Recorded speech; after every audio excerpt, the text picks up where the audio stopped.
Hi, I'm Kristin Omdahl. In the 15 years I've been designing knitting and crochet shawls and garments, I've learned a lot about blocking. In this video, I'm going to show you all my tips and tricks to have a perfectly blocked shawl every single time. You'll need a teaspoon of Wrapture All Natural Delicate Wash, which is non-toxic, biodegradable, and a no-rinse formula. You'll also need a bowl, some lukewarm water, some blocking mats, some rust-proof T-pins, and of course you'll need your handmade shawl. Let's get started. Properly weaving in your loose ends is the first step in getting a perfectly blocked shawl. The amount of time and focus you invest in weaving in your loose ends has a direct result in the beauty of your finished project. One of the keys to properly weaving in your loose ends is to work back and forth in multiple directions within your work. You also want to use several inches of your tail to make sure that it doesn't easily come back out when you're washing it. Whether it's your first blocking or washing it over the years of wear, you want to make sure that these ends never come back out. So the more often you can change direction as you're weaving them in, and the more length of the tail you can use for the weaving in, the better it's going to be. So you always want to make sure that your tails are at least 4 to 6 inches long, and to use as much of them as possible in multi directions to get a really secure weaving in of that tail. I'm going to take some sharp scissors and trim as close to the edge as possible, and you can see that end is beautifully woven in. And now it's time for the magic. We're going to take this ruffly shawl and turn it into a blocked beauty. We're going to use a bowl and some lukewarm water and 1 teaspoon of Wrapture All Natural Delicate Wash. You can use one of the single-use pods, which is approximately 1 teaspoon, or you can use a capful. It's approximately the same amount.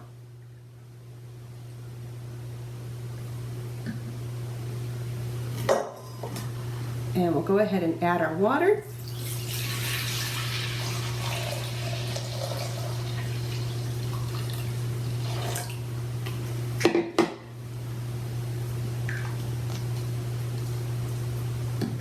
And we're going to add our shawl.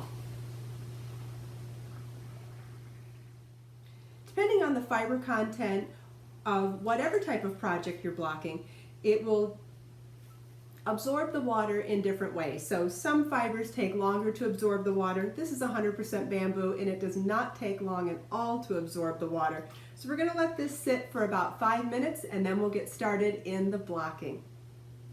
When using delicate fabrics, you want to make sure you don't wring the water out, because you can manipulate the stitches and or damage them.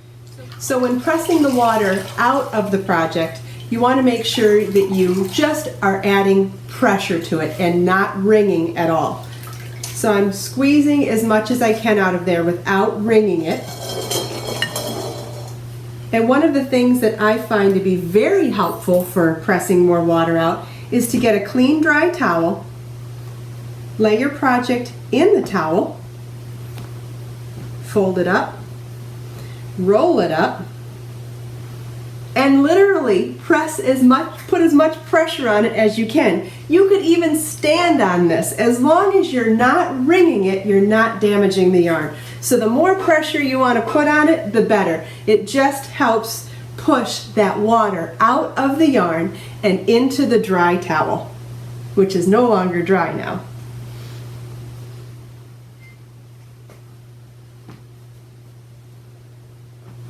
And it's a lot more damp than it is wet now. So now we're ready to lay it out on our blocking boards and then pin it to the size.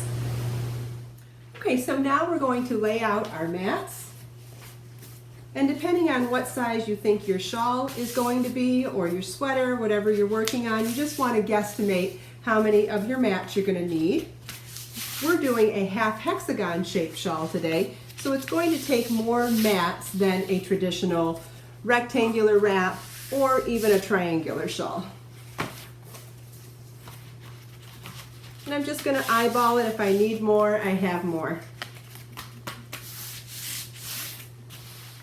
There's a little bit of trial and error that is involved with pinning out your shawl to the size that you want it to be. because you're working in midpoints, and as you're going along you may need to change what that midpoint is. So we start by pinning in the center and at the edges, and as we go along we always find the midpoint. So I'm going to start by pinning here in the center, and I've got 4 boards this way, so I want to make sure that I find the center here as well. And then pin each of these edges to the corner.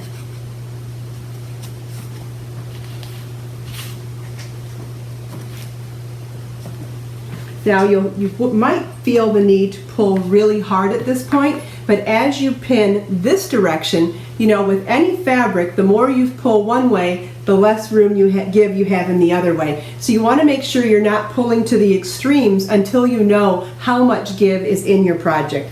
So I'm actually just going to eyeball it here with taut edges, but not pulled tight edges, because as we work on the points on the other side, we may need to adjust this side.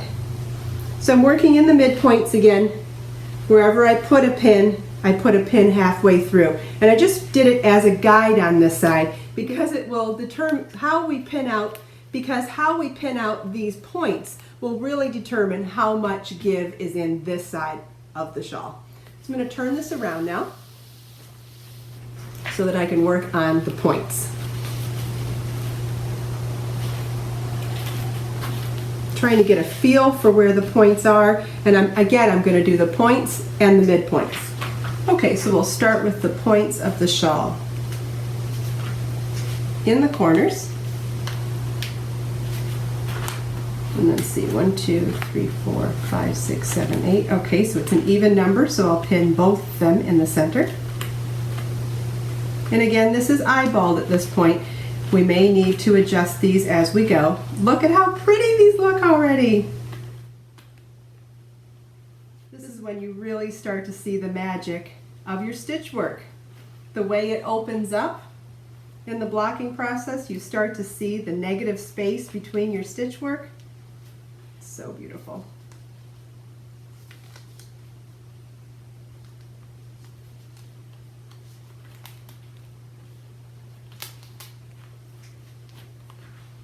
You see I'm already adjusting as I go. There's definitely a process to it, but again, the more time and patience you spend on this process, the more beautiful your finished piece will look.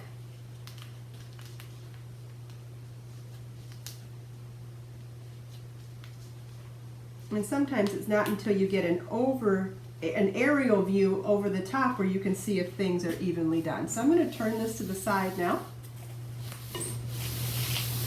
and work on this edge. 1, 2, 3, 4, 5, 6, 7, 8. So 1, 2, 3, 4. Trying to find the midpoint, but we have an even number, so I'll do 2 in the midpoint.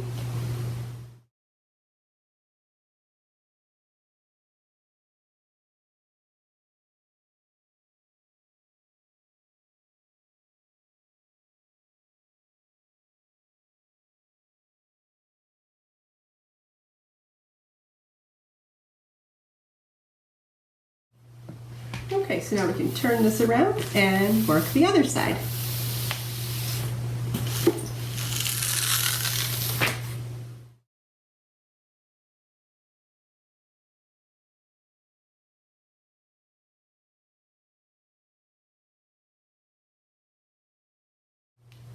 Okay, now you see how our top edge here is a little bit more scalloped than I had in mind, so this is the time when you come back through and in between each point you can now work a midpoint pin to try to straighten that line out.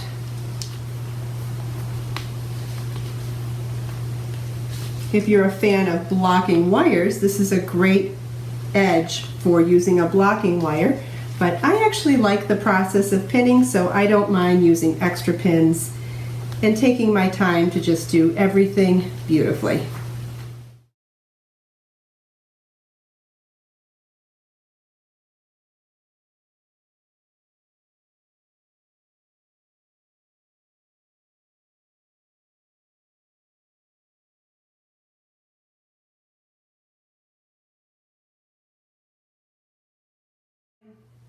The drying time depends on the humidity and where you live, the temperature. There's all sorts of factors that go into the amount of time it takes for a shawl to dry. Also, the thickness of the yarn also plays a role as well. I find that if you put it under circulating air, whether it's an oscillating floor fan or a ceiling fan, you can really speed up the drying time.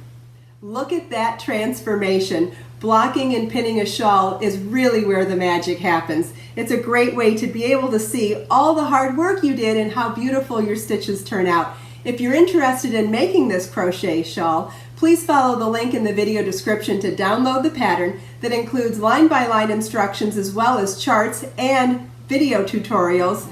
You can also find information on ordering Wrapture All Natural Delicate Wash and the yarn we used in this project. If you have any questions, please leave them for me in the comments, and I'd also love to hear what your favorite tips are for blocking shawls.